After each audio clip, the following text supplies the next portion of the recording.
Hey, are you somebody who's driven by relentless ambition and are always pushing and are always trying to do more and more?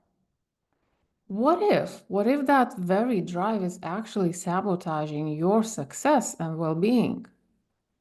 That's the question I'm asking on this episode. I have somebody amazing with me again, and welcome to the new episode on my podcast. I'm Edita, and this is From Grind to Grace, the podcast for the alternative entrepreneur, the entrepreneur ready to challenge the norms, flip the script, and choose freedom first. When freedom is not a destination, when freedom is the path, because when you stop grinding for freedom, success just tags along. And let's make this the new standard in the industry, the norm for yourself, for your children, and for humanity. And the big question I'm asking is, how do you do it? That's what I talk about here, and that's the kind of questions I ask to my guests. And today, I have the amazing, the lovely, the smiley, and all rested Joe or Joanna. I'm not sure which way you prefer to be called. Joe is fine. Joanna is fine as well. Joanna has a bit of a connection with being naughty, like Joanna, go tidy your bedroom, that side of things. I see. So Joe is fine, absolutely. So the topic for today is overachieving and how that is not necessarily a good thing. And also the question that I personally have for myself is how do, and we will get to it in a bit, how do we recognize? I don't think I realized I was overachieving for quite a while. I didn't even see it, you know, Yes. until maybe I broke a little bit. So I think this is something important to talk about. But first, if you could just introduce yourself a little bit for the listener, that'd be great. Amazing. Well, first of all, massive thank you to you for inviting me onto the podcast. I'm so excited to be talking about this subject, and I'm feeling quite emotional actually just listening to you. And I've just come back from a week's holiday. I'm getting back into work, and just this was such a brilliant way to get back into it because it's just like, wow, actually, this is such an important subject. So I'm Joe or Jojo or Joanna. It all works. And I had a corporate background for about 25 years. And the patterns of burnout and overachievement were very evident there looking back. I what I say escaped the corporate world about 16 years ago, and since then I've been running my own business.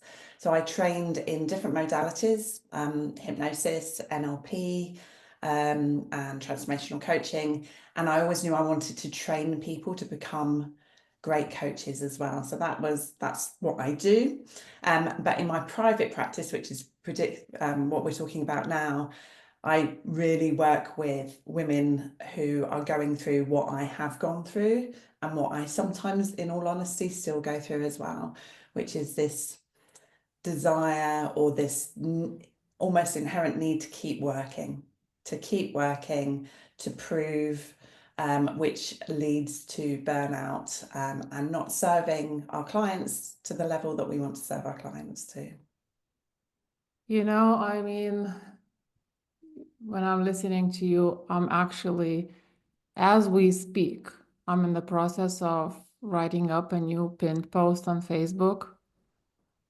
And I was feeling emotional as well listening to you because the post is very much about doing it all and not even being appreciated, being underestimated. And what's worse is you don't even see it yourself. Like you end up beating yourself up because you're not able to actually hold it all, right? Why do you think it is that way? What's happening in maybe our society, maybe across multiple generations? What is going on? Wow, that's a big question. So I think, yeah, I mean, there's some very obvious things that are happening in society nowadays. You know, one of my favorite phrases is just because we can doesn't mean that we should. Mm.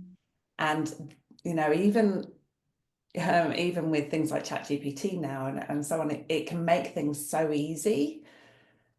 But what we do is we don't think this is easier, so I will rest more. We think this is easier, so I will do So more. true. We just keep working with ChatGPT now and producing even more And producing even more. instead of just stopping. Oh my God, that's true. I mean, if you think in the olden days where they didn't have washing machines and they didn't have irons and they had to do it so, and we got given all of these extra things to make our life easier, but have they actually made our life easier? So I think, you know, this constant, there's still that element of being busy is good, you know, like it's a label, it's a badge of honor that people wear. Mm.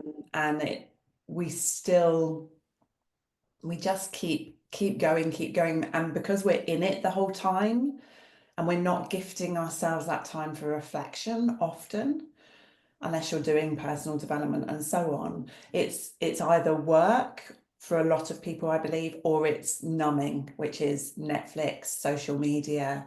You know, and I've been there, I've worked so hard and I know I want to go for a walk, or I know I want to do a puzzle with my husband or play a game, or, you know, and it's just like we end up watching Netflix because we're Mm. exhausted from the doing all of the time. And I think I mentioned it to you when we chatted before, I've just made this big decision of taking a semi-sabbatical, and I'm calling it a semi-sabbatical because I'm not ready to call it a full sabbatical at the moment. And it's like, if I gift myself that space rather than working, I'm like, I'm just going to think about what I want, what would change here. And even having done this, I'm feeling a little bit of resistance in myself. It's like, oh, working is what I know. And I'm really Mm. honest that I'm not at the end yet. I'm a big believer in walking your talk and sharing my journey as I'm going through it. I still have patterns of burnout. I still have patterns of Mm. overachieving. So I'm gifting myself this space over the next few months when I'm like, okay, how can I get to the root of this? Like I help my clients do. What can I do? Because the more deeper work I do, the more I can help my clients. Yeah, absolutely. I resonate with this so much. And, you know, at a time, having a glass of wine, Netflixing on a Friday night was the only thing I knew I could do. And the only thing I had the energy for Yes. as well. And yet I was feeling I was not doing enough. Yeah. And I think it's very easy to fall into this trap as a business owner as well, because in the beginning, things obviously are moving slowly. You are only discovering what the hell you are supposed to even do. And you're doing a lot of like almost like random things in many different directions, trying to find out what the hell it is you need to do. Then you fall into the trap of all sorts of advice, this strategy, that strategy, this method, that method. There's always something new every day. There's something new tactics, Yes. Facebook Live stories, reels, and stuff like that. And it's so easy to lose yourself in the process. Absolutely. It can be exhausting. It can absolutely, I mean, a lot of the women that I work with, they're in constant overwhelm and they've lost touch with their own answers because they're being bombarded with do this, this is the way to do it. This is the way to do it. And one thing I know that I've done with my business is, yes, I've had guidance, I've been on courses, I've had mentors, but I know that I've always stayed true to my truth of what's important to me. And I've had my blinkers on and I haven't looked left or right. And I've very much connected to my gut of what's important. And I think maybe in some respects, my journey to success was slower, but I certainly felt like I did it my way and I wouldn't change any of it. I wouldn't change any of it. Yeah, and I would challenge that thought of slower because we know that what we see officially is not always what's going on in backstage, right? Yeah. So, but can you talk to me a little bit about how you actually ended up doing this work? What happened? What happened for you? Because you did mention, it came from your own experience, your burnout. So, Yes. yeah. So I was always someone who was probably quiet, and for various different reasons. Not when I was very, very young. I was naturally exuberant and confident, as we all are. And then life happens, and there was various different comments and things that I've like worked out recently. And sometimes it's just one comment, one thing somebody says that can change everything for you. And I ended up in a sales role, even though I'd been told, you're quiet and you should be in the background and so on. But what I'd done is I'd become very good at listening. Because I didn't want to talk. I wanted, I didn't feel like I had a confident voice. And Mm, actually that made me really good at sales, because, sales isn't all about the talking, it's about the listening. And I really cared about the clients and so on. But I still had a belief that I wasn't good enough. I shouldn't be here. I felt like an imposter. And mhm, that created such a conflict inside of me. And so what I did was I worked and worked and worked. And I was like, if, I'd be, even when I was probably the lowest paid in the office, I would have been the first person there, the last person to leave. Because I was like, I have to prove myself. I'm not, shouldn't be here.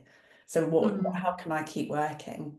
And that led to burnout. It led to me having a complete like panic attack. I left work, I took a week off, and I was like, just remember sitting there and thinking, this is not the life that I want. I don't want to wake up on a Monday morning with this feeling of dread. I don't want to like have Friday nights are great, Saturdays are great, and then Sunday it just gets worse and worse and worse, that feeling of dread. And I've always believed that life is too short to be unhappy. That's such a fundamental part of what I do and who I am. So I left my corporate role without a plan of what I wanted to do. mm, Um, but I knew that I wanted to help people, as obviously I think probably all the people that you speak to do. So I started training in the different modalities and so on, and um, and it grew from there. And I've been on this journey with my clients. I remember I started off as a confidence coach and I didn't feel confident, but I had to act as if I was confident, and that helped me gain confidence. And obviously the modalities that I'm trained in, NLP, is brilliant from that point of view. Um, but I swapped burnout in corporate for burnout in running my own business, without a doubt. Not so much in the early days, because the early days it was a lot easier. We did yellow pages advertising, we did bit of networking. I had a website that was awful that I designed myself, and I had referrals. And oh my goodness, it was so simple then.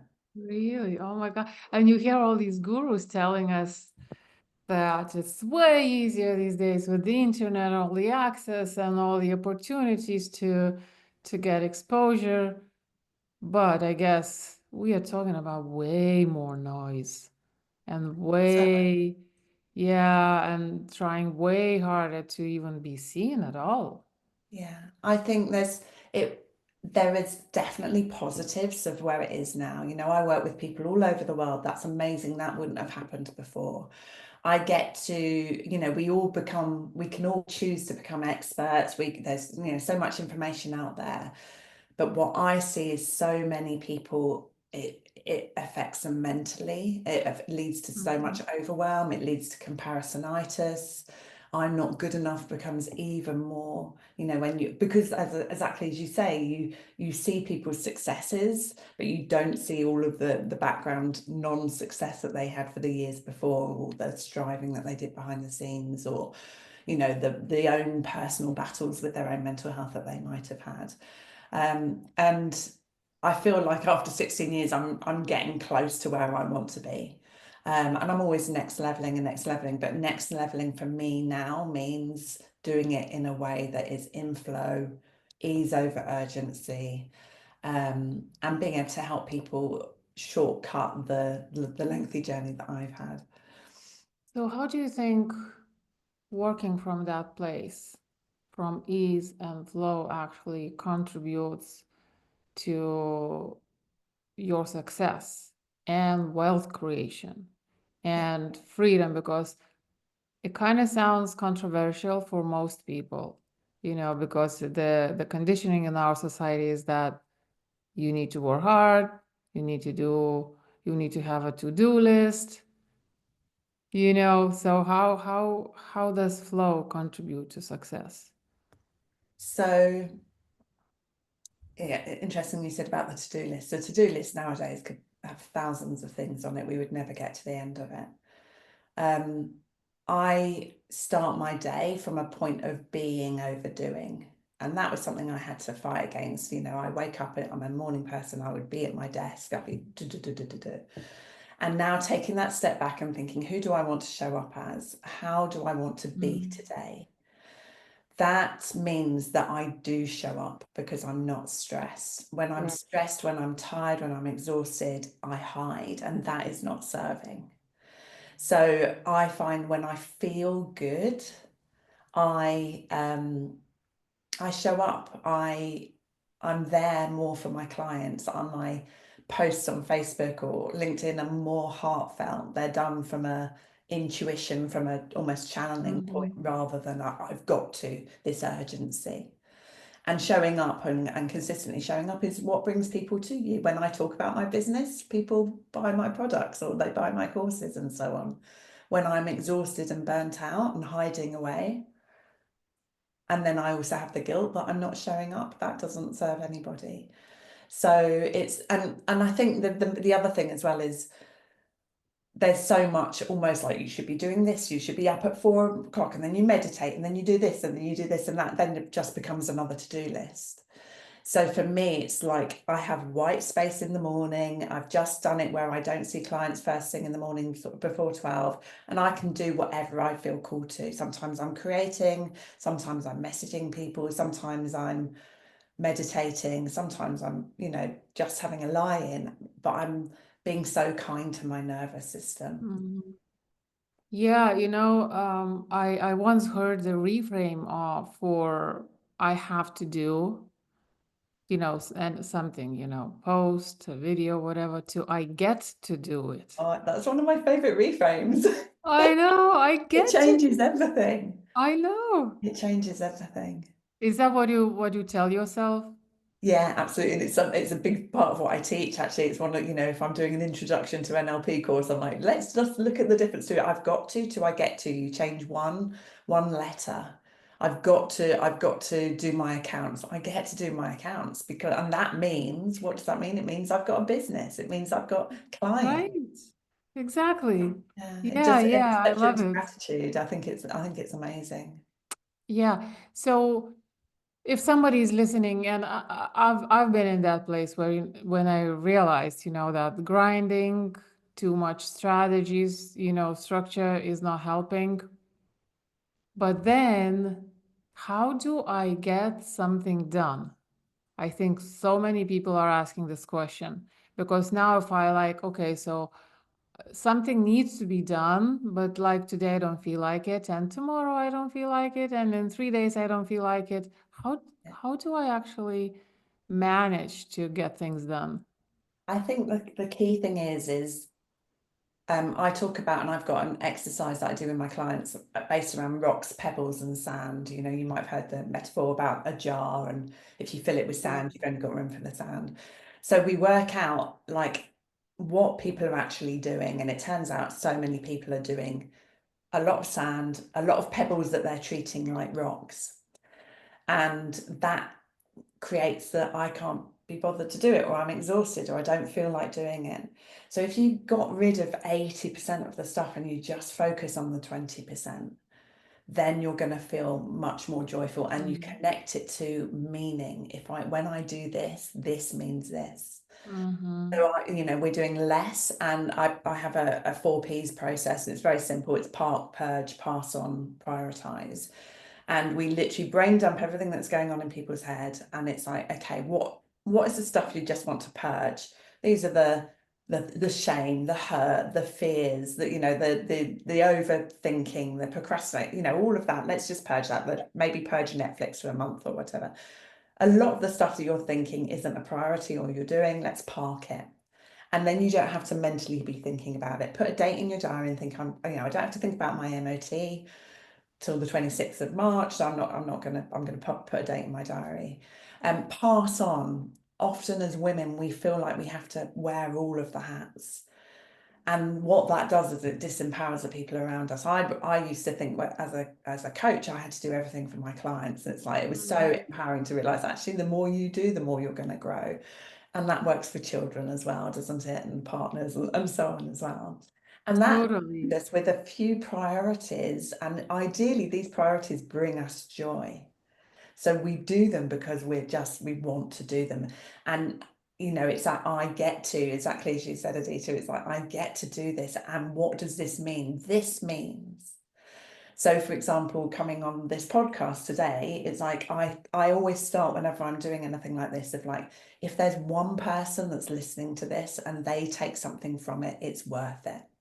And that helped me get over imposter syndrome of what if everyone's already heard this before and everything like that. So one person was in the right place at the right time and we said just one phrase, you said it or I said it, and they're like, wow, that shifts everything for me. That's worthwhile.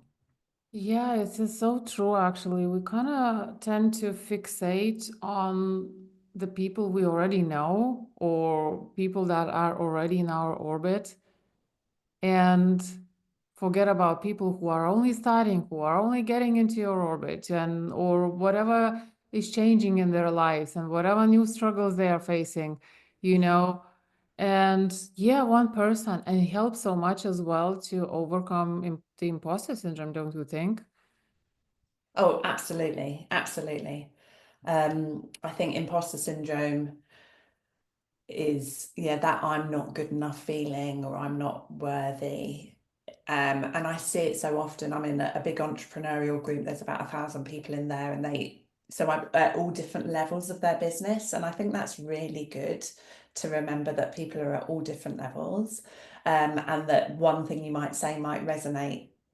And actually, you can be very successful, and the basics can resonate because we don't, one of my mentors always says we don't fail on the advanced, we fail on the foundations, on the basics. So these messages, they sometimes, I had a call with a client the other day and she said, it seems too simple. It seems too simple that it's like rest more and be more and go into it, but it works. And we think things have to be hard and we think things have to be difficult. I can agree with that more. And so now, as a marketer, copywriter, these things, that also applies in marketing and sales. Yeah. But there is this part of my message I need to overcome the belief for my audience that simple can be very powerful. Simple is powerful. Most people don't appreciate simple because we somehow tend to believe that it needs to be complex, Yeah. complicated, difficult. Why? Like, what is going on? Why is that? I think that comes from the imposter syndrome. So, Mm. and I Mm. can see it in my past of, okay, this is too obvious, so people wouldn't pay for this and they won't think that I'm good enough. So let me make this course even more complicated and let me put more into it. So And, typical. and what I've seen now is actually what matters is that people get the result. And they often don't do it on their own. So there's always going to be value that you're going to give, but the value is in people getting the transformation, whether that's marketing, whether that's what I Yeah, do, yeah. um, sometimes the one-page PDFs are going to make such a difference because people will do them. And I've been guilty, and I'm still guilty of having 40-page PDFs and so on. And I'm still going to do that for different reasons. But that one-page PDF that gets people the result, that means Yeah, that's so can what, you see some, when you work with people, can you see some patterns maybe where people stumble the most?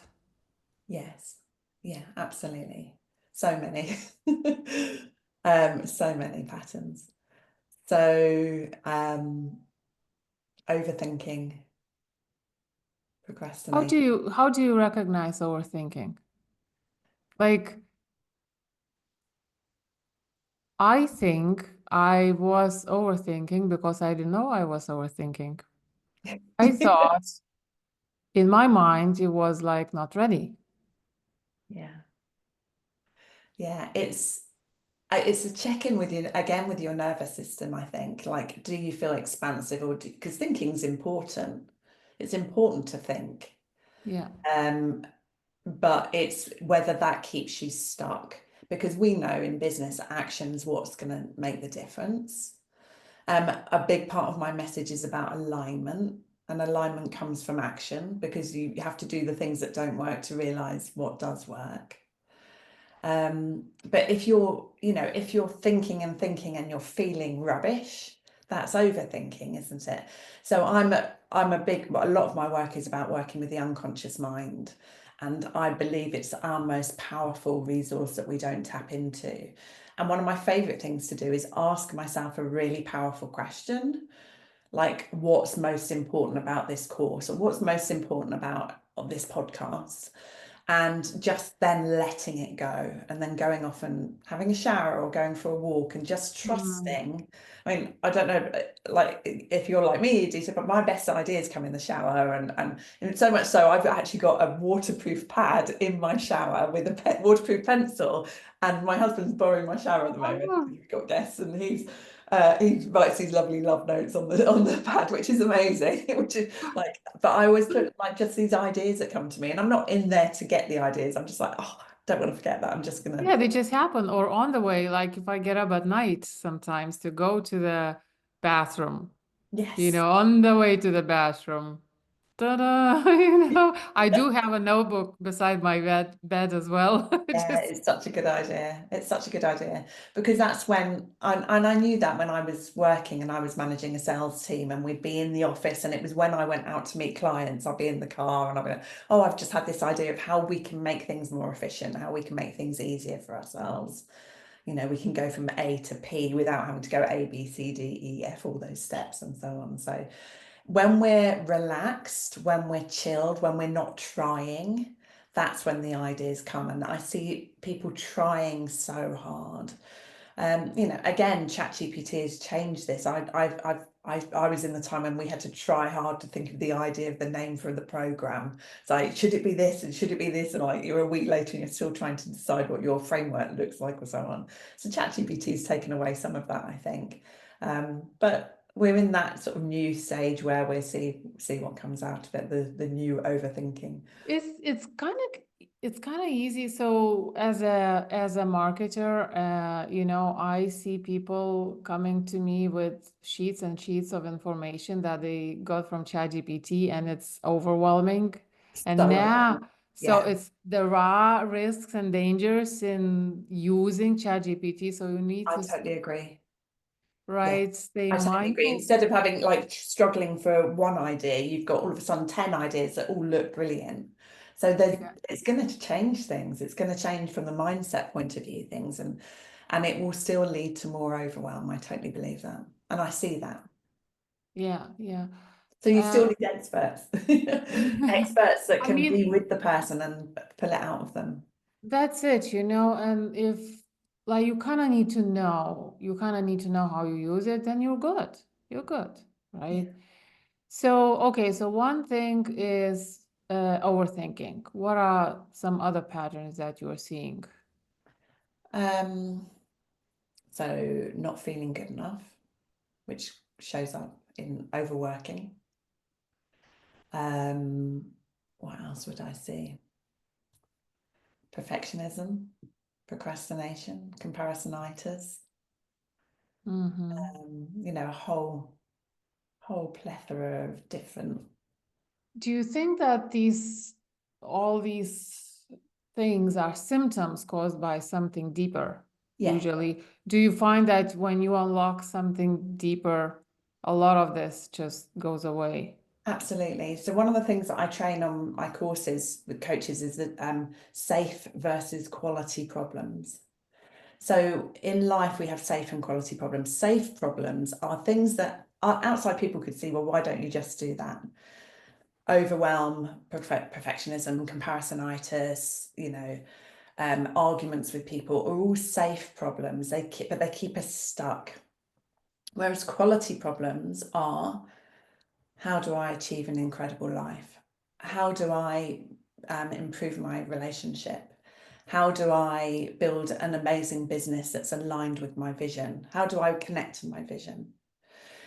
When we spend our time on safe problems, we just end up stuck and going round and round, spiraling and so on. And it's like, okay, what would be a better problem to have? Okay, let's get you clear on what you want in your life. Let's get you clear on, I'm a big believer in reverse engineering. One of my guiding sort of the 5 Regrets of the Dying by Bronnie Ware, the book that she wrote from working with people in palliative care. So she's a nurse in Australia. And she discovered that they all had similar regrets. I wish I'd allowed myself to be happier. I wish I'd stayed in touch with my friends more. I wish I'd expressed my feelings more. I wish I'd lived my life true to myself. And I wish I'd allowed myself to be happier. All of these, if we, and that's what's always been my motivator. I always wanted to stay young. I always wanted to live my fullest life. So if we get really clear on what we want our life to look like and who we want to show up as, that then becomes our lighthouse. And the other problems just disappear. They may show up when we're tired or when we're, out of sorts, or if we've been overeating or something like that, we may get into a funk. But the more we're clear on what do I really want in my life, what's true for me, what are my values, not society's values, not the marketing world's or the Facebook world's values, not Netflix's values. What do I want from my life and from my family? And how do I get there? And let me set that path to get there. I think that changes everything. So, and I think this is one of the problems, not really wanting, not really knowing what you want, right? So, what do you think causes that confusion? Many people will tell you, I want this and that. But then when you start digging deeper, it's not actually what they really, really want. Absolutely. How can they uncover what they really want? I think some of it is being okay with you're going to be living things that you don't want, and sometimes it's the contrast that will show you. So sometimes it's letting go of having to have the perfect life plan. My husband and I have got one goal in our life, and all roads lead to that, which is we want to create a retreat, a sanctuary home for us in a beautiful place that we could host retreats in, and I can host training courses and so on. And that is our North Star.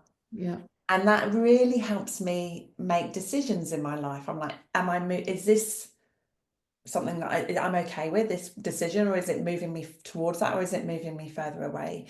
And what I've really realized as well is all of the things that I want to do, I'm never going to be able to do. So it's like, it's prioritizing what is most important right now.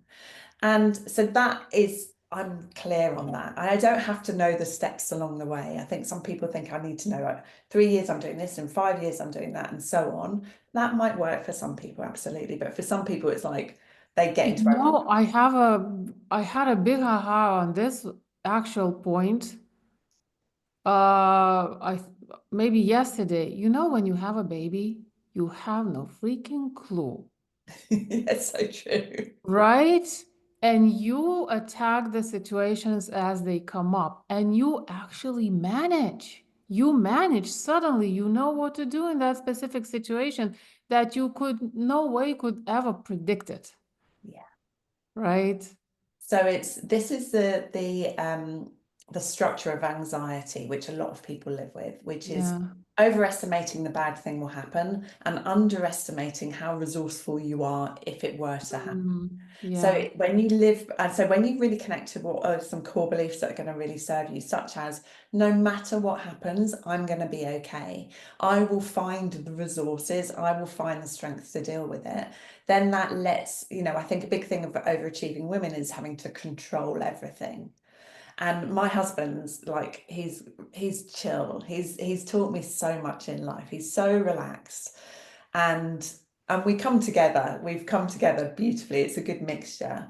But I've learned actually in the times in the past, I remember a retreat that we held, and it was everyone was, in my mind, was there for breakfast at 9 o'clock, and 9 o'clock nobody had come out of their rooms. I'm like, where is everybody? The breakfast ready and we're starting at 10 and everything like that. And Tim was like, it's fine, people will turn up when they're ready.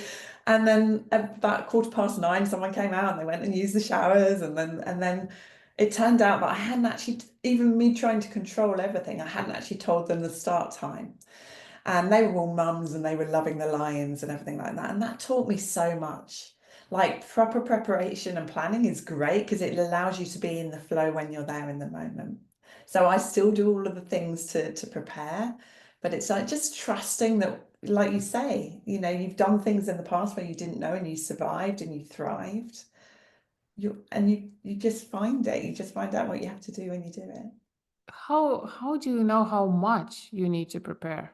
Because for an overthinking mind, Yeah, it can be endless sometimes. yeah. Um, I'm a big believer. Well, one of the things that I teach on my hypnosis courses when I'm talking about the unconscious mind is that the unconscious mind is like an iceberg.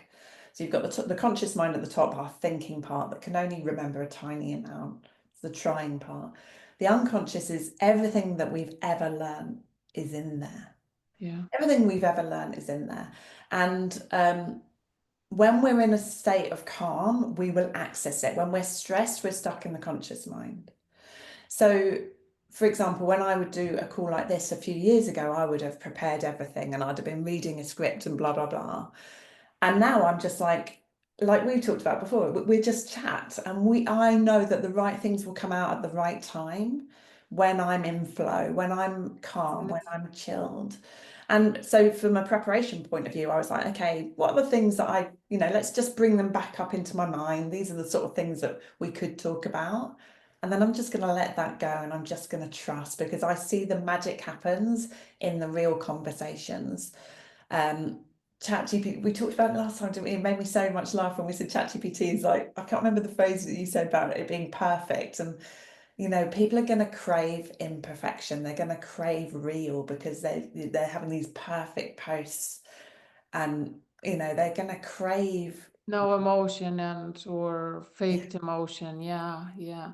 That is so true. I recently had to record a masterclass for a summit, and I was prepping. And then and you know what? And I was running out of time and I'm still not ready, right? And you know what I did? I just said, you know what? F it. yeah, And I just did it. And it came through so easy. And yeah. it It was comes so through. fast. And I was early to record, I recorded it the day before the submission. And I was so delighted with myself for the rest of the day. So that only shows how much we have inside of us, Yes. And when we right? truly believe it, it changes everything. When it's that self-trust. And also, but I'm a big believer that whatever happens, it was meant to happen. Like some of my biggest shifts with my clients have come when we've gone off plan, or I've said something that maybe even isn't even professional, but it's just disrupted their pattern or something. And in the past, I've been like, I can't believe I said that. I had one client, and it was very early on, and she was really being very, very resistant. And I was like, I just felt my anger rising. I was like, I've got to go to the loo. And I went to the loo and came back, and she was like, I'm really sorry. I realized that I was being really rude and blah, blah, blah. And I was like, maybe that was meant to happen. Maybe, me just being professional and nice.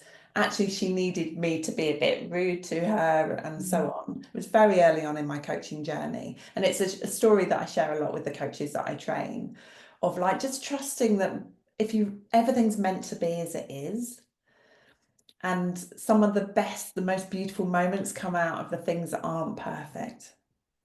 Right. And we forget that we are actually talking to other human beings, Yeah, with their own thing going on, with their own mess, with their own fears and imposter syndrome and everything absolutely. else. I remember also I was working with somebody who was helping professional women, I think mostly, to get promotion, things like that. And when we started working together, her language was all corporate. And, I said, well, we'll need to change this. We need to tweak this. We need to say this instead of that. Oh, but this is professional woman. And I'm like, are they humans? Yeah. Like, It's going and back to everything been humanity. lifted. Even it was so much lighter for her as well. Mm. When she stepped in her humanity, you Abs- know. And I think that's why my face didn't fit in corporate, because I was not ready to be put into a box. I wanted Mm. to do it my way. I would go and I was successful in sales because we'd sit and we'd just chat and we'd chat about things. We didn't do the professional side of things. Yes, I was professional to a certain extent. I wasn't unprofessional, but I would just see the human, and Yeah, so people didn't get speaking about corporate then. Okay, so I'm the same. I was in corporate. I had a good job, right? The office politics and all the games and all the imposed values and mission and whatever that I didn't really care about, but I had to assess myself against, those kind of things. And then when I became an entrepreneur, I was like, and coaches were saying, just do you. I'm like, yay, I get to do me. How cool is that? But then you know what happened? Then grind happened. Motherhood happened. Everything happened. yeah, And suddenly I didn't know how to do me. And it absolutely, was such an agonizing place, feeling to have, like, okay, I need to do me, I need to step into my power, but I don't know what it looks like, yeah. you know. So what would you, if somebody listening is in this kind of place, what could you say is they could try, to get out of it? I think accepting yourself where you are is one thing. Not making it wrong. So we're not broken. We don't need fixing. This is just what we're doing at the moment.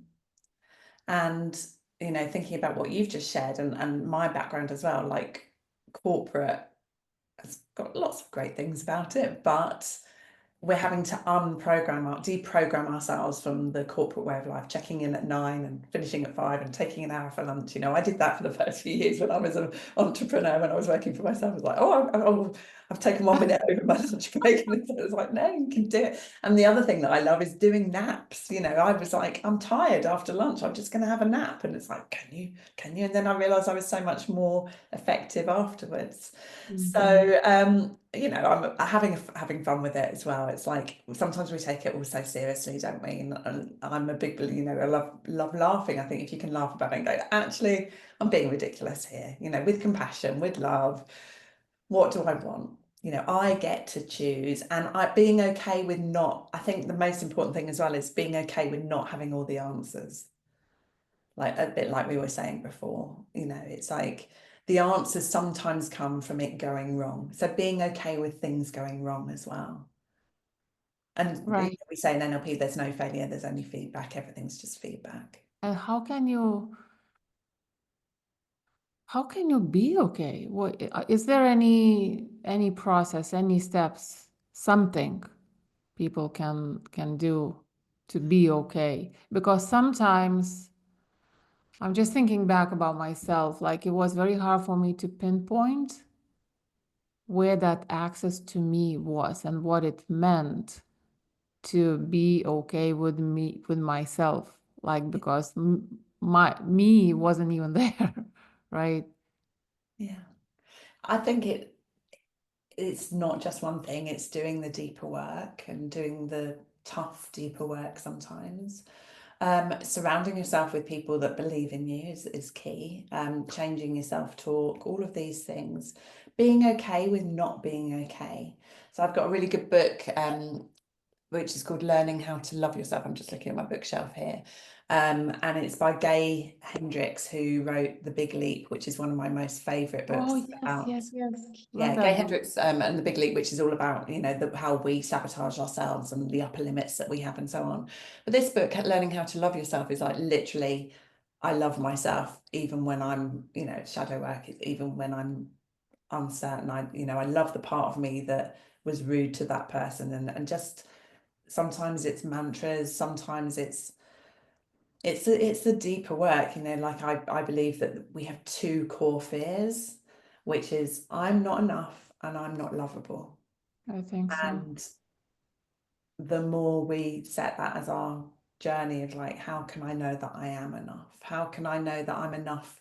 And this is going back to the overachievement cycle as well of I'm only enough when I'm doing, I'm only enough when I'm getting results, I'm only enough when I'm celebrating, when I'm Mm. celebrating, because overachievers often don't celebrate, which is one of the problems. It's like, okay, I've achieved that. What's the next thing? What's the next thing? What's the next thing? So one of the things that I work with my clients is how can we celebrate? How can we slow down? How can you see that having a nap will actually help you achieve more, and it will be kinder to your body as well?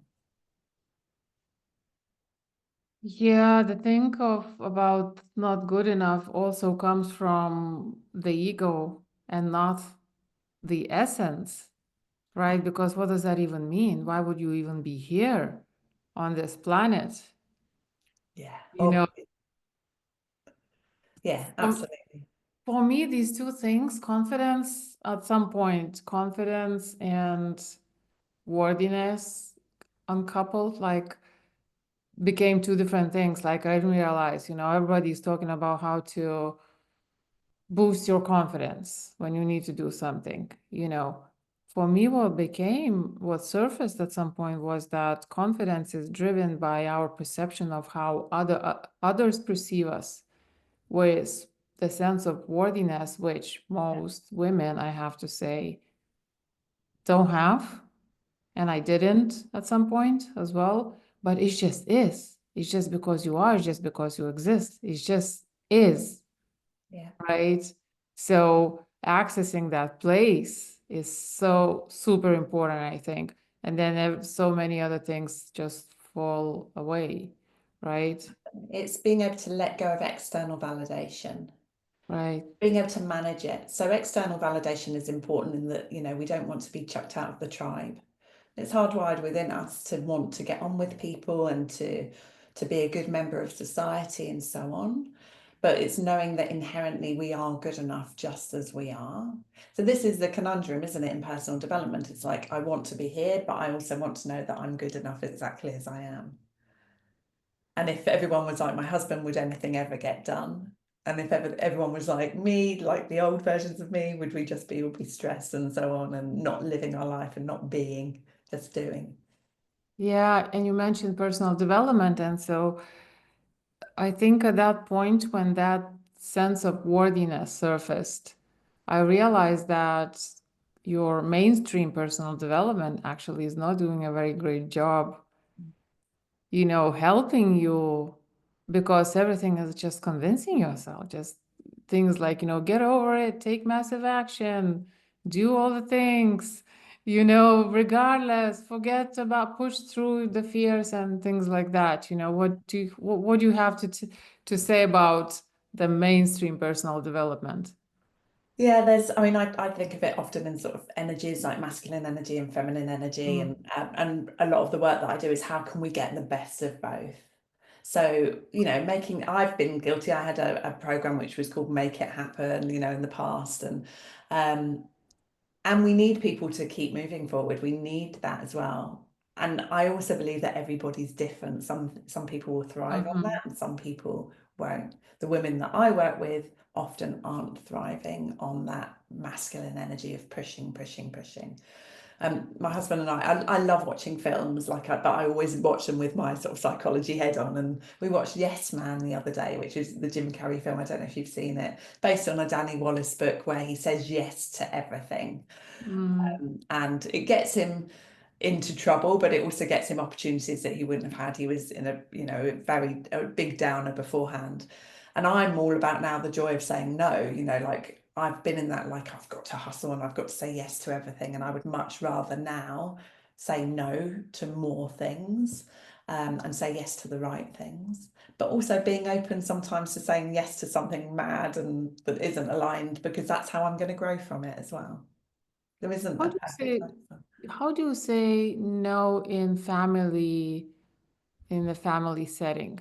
Because Oh, like we kind of feel like we need to handle it all. The kids are gonna, I don't know, starve or whatever if we don't yeah.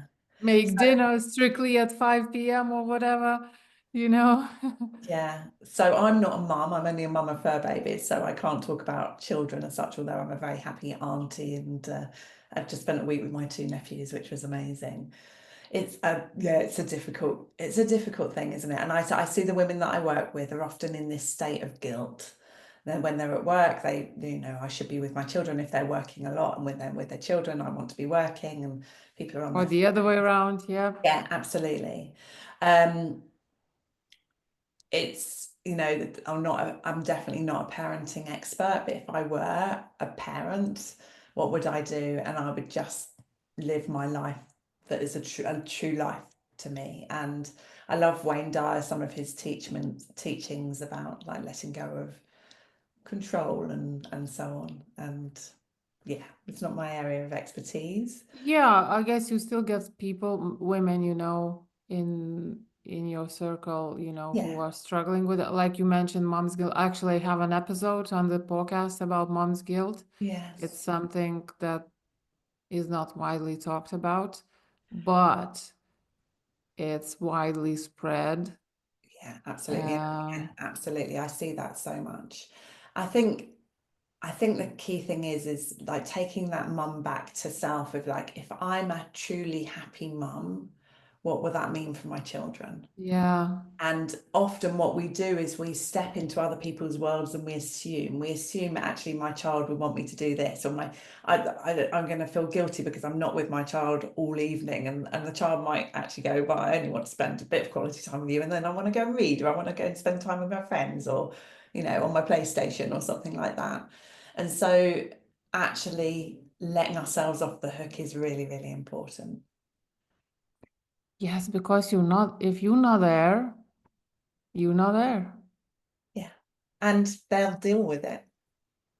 Yeah, and in general, in your business, everywhere. I mean, they need you. Like, and I know like it's very hard to hold that space container for others when you are not holding yourself, like and controlling. This doesn't come from the place of control, right? Yeah, I mean, this is a big pattern, like of pleasing others, giving to others. Um, and this is something I'm really, really passionate about, because I'm kind, I'm a giver. That's a natural state for me, but I could see where it was becoming unresourceful. And one of the, Gabor Mate, who I absolutely love his work, he shares about how when you look at the obituaries of women who have died early, and my mum died when she was 62, and she was an HR manager. She was the most beautiful soul. She gave to others. Even she had lung cancer, and even on the day she died, she was writing a letter for somebody to help them in a tribunal, and it was something that she didn't have to do. It was a Sunday as well, and she did so much for other people, thinking that she would retire 3 years later, and that's when she would properly live her life. And it breaks my heart. And when you look at the obituaries of women, it's often she did everything for everybody else. She was the person that you could always rely on.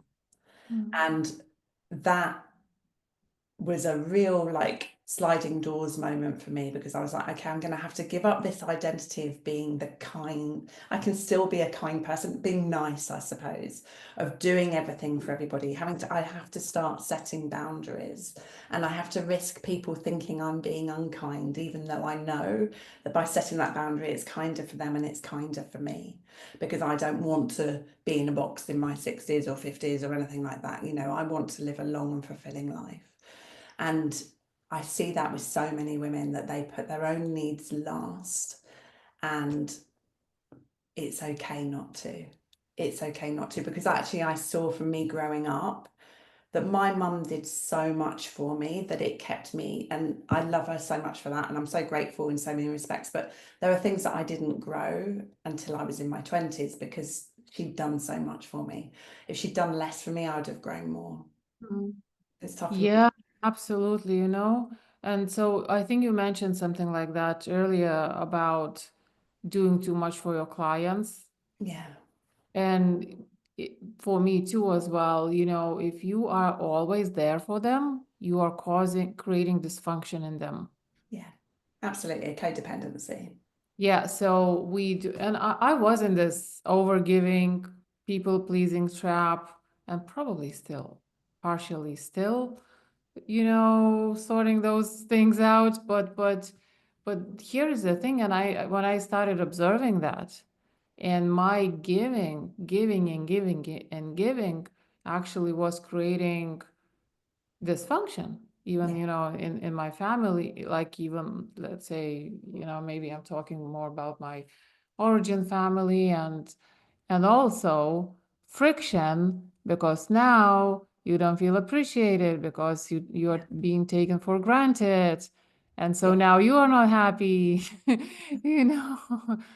It's so true. So It's so true. It's and yeah, I mean, the pattern that I'd had in my past was over giving to people and then burning out, so I can't give, and then them reacting against that, and then losing that relationship because I couldn't live up to the standards of giving that I'd set myself. right, yeah, so true. Um, yeah, so so true. And I love having these conversations because it helps you process things. I'm an external processor. It's like, oh, interesting. Yeah, that's something I've just realized about myself. I know, right? It's so amazing when we actually realize and uh, see even more things when we when Yeah, we talk about this. absolutely. Absolutely. It's I'm a big so, believer as well that you keep getting the same lessons until you learn them. hmm, So just being able to gift yourself that space of like, okay, what's going on in my life that isn't working, and how am I contributing to that? yeah. It starts with us always. It starts with us. Yeah, so what would you say if somebody is realizing, oh, I am an overachiever. I am pushing too much and doing too much and have too many things on my to-do list. Well, actually, I don't even have a to-do list anymore. But anyway, if somebody like that is thinking, so where do I start? Okay, so what could you tell them they could do to create a shift, like starting today? Yeah. I think we often live in a lack of awareness. So getting to that awareness stage is so important. But often we belittle it because we just keep going. So one of the things that I think is really important is to just take that space to think, what is this costing me? Actually, what is the impact of me doing this on the rest of my life? And sometimes it means going to the worst case scenario. Mm, For example, and Tony Robbins does an amazing exercise with this. It's an NLP exercise where it's called the Dickens process, where you're like, if nothing changes, my life continues like this, what is the outcome? And I've been in a room with 5,000 people wailing while they did that exercise. And then, I mean, it's pretty tough. And then you go into what's my life like when I change it. And you don't necessarily have to go to that extremes, but I live in Spain and my family are in the UK, and my dad's in his 80s now, and I miss him. And I can see where he's come to stay, and I've worked. And I've done stuff with him, but I've still worked. And like where I am now is when he comes to stay, I'm going to block that time off because I don't know Mm. how much longer I've got with him. We never know for any of us what's around the corner. Yeah. And so I think it's just really having this open and honest conversation with yourself. If nothing changes, nothing changes. What is the impact of me working all the time, or me putting this pressure on myself all the time, having on my health, on my family, on my relationship? And do I want to get to the end of my life and look back and think, this is what I did? It goes back to the 5 regrets of the dying. I wish I hadn't worked so hard. Wish I'd allowed myself to be happier. Yeah, that's powerful. And so if somebody decides, you know what, and finds themselves in the place that, okay, things need to change, but I'm not sure exactly where to start changing, what to change, where do you think they could go? Well, there's a million different roads to Rome, but I mean, you can start small or you can start large. So um, I'm a big believer of, I've still got that achiever in me, not overachiever. So I think that it's important to say that, isn't it? It's like we've got overachieve. It's okay to Mhm. be an achiever. It's okay to be an achiever, but when does it become unresourceful for us? So you can start with just small changes. I love the book by Gary Keller, which is called The One Thing. And it's based around the premise, what is the one thing that if I do that, everything else becomes easier? Yeah, love it. So what is one thing that I could change today that would be super, super powerful? It could be, okay, I'm going to look at if you have a to-do list, and I'm going to really streamline it. And I'm going to actually say, that's not important. This is not important. That's not important. If I just did 3 things today that would really move the needle, what would they be? And then I'm going to go off and I'm going to have a party, or I'm going to, go for a walk, or whatever it is. So getting an overview of your life can be really, really important. Like, where are you in all the different life areas?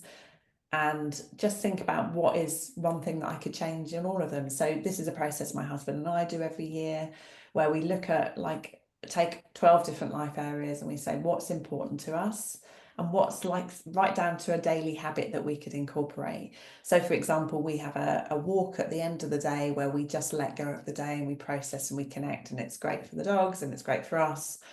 And it just ticks off, if you are into tick lists, it ticks off lots of different life areas all in one. But that is just that one thing has been a game changer.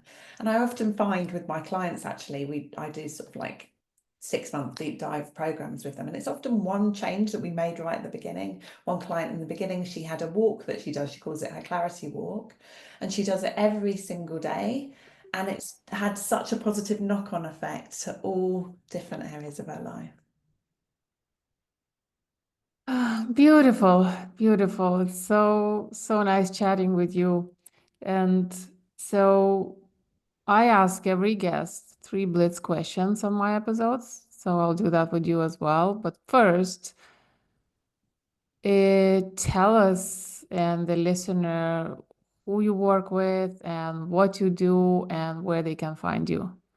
Oh, thank you. So the best place to find me if people are on Facebook is I have a Facebook group called Women of Influence. And that's a free Facebook community that I just do lots of free trainings in and so on. The women that I predominantly work with are high achieving women who call themselves high achieving, but may actually, if they thought about it, think I'm actually overachieving and it's not doing me any good. So it's helping them get clear on the patterns that have been holding them back. And release them, and then get clear on what that life looks like. I talk a lot about next leveling because that's the language that high achieving women often want. They want to get to that next level of success, but it's about achieving success in all areas of life, not just in one way. And yeah, so that, and then I also do NLP training courses and so on, but I've paused those until the final quarter of the year because I'm having my semi-sabbatical where I'm doing the inner work for next level me, spending more time gardening, pottering, having time with friends and family, and just working with a few women in my semi-sabbatical time, creating as well. Very excited about that.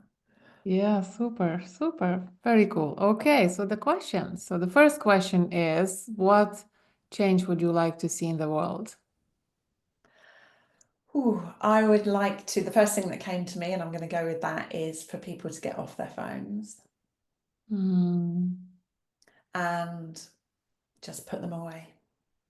The Put them reason away. being, Pardon?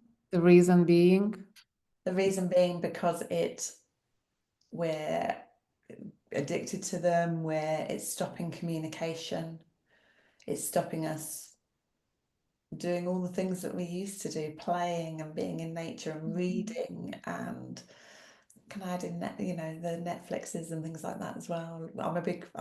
Guilty Pleasure is a good series, but intentionally. But yeah, I think yeah, reliance on phones would be amazing. agree, totally. Okay, the next one is, what impact would you personally like to create in the world? I would like for people to be able to get to the end of their lives and think, what a ride. What Oh, a ride. that's beautiful. Very cool. Okay, the last one is, when you hear from grind to grace, what goes through your mind? Or when you said grind, I'm like, oh, grace. It's like literally a change in my nervous system from like off to breathing. And I'm just so grateful that I've met you, because I think we're so aligned in what we believe. Thank you. And grace is one of my favorite words to. Sometimes I start the day with, how can I live grace today? How can I be grace? How can I be grace? So thank you for the work that Love it. Love it so much. Thank you for sharing. Okay. Thank thank you. you so much for being with me, for your energy and for your insights and all the wisdom. It's so beautiful chatting with people like yourself. It's just like, it's so important as well. So thanks as well for doing what you're doing. Thank I you. really appreciate you. Thank you so much. I've just loved it. Absolutely loved chatting with you. Thank you for Cool. And so to the listener, no doubt you got lots from this. So just asking you for a small favor to spread the word, to share this with who you think might need to hear this. And thanks very much for listening, and I'll talk to you again next week.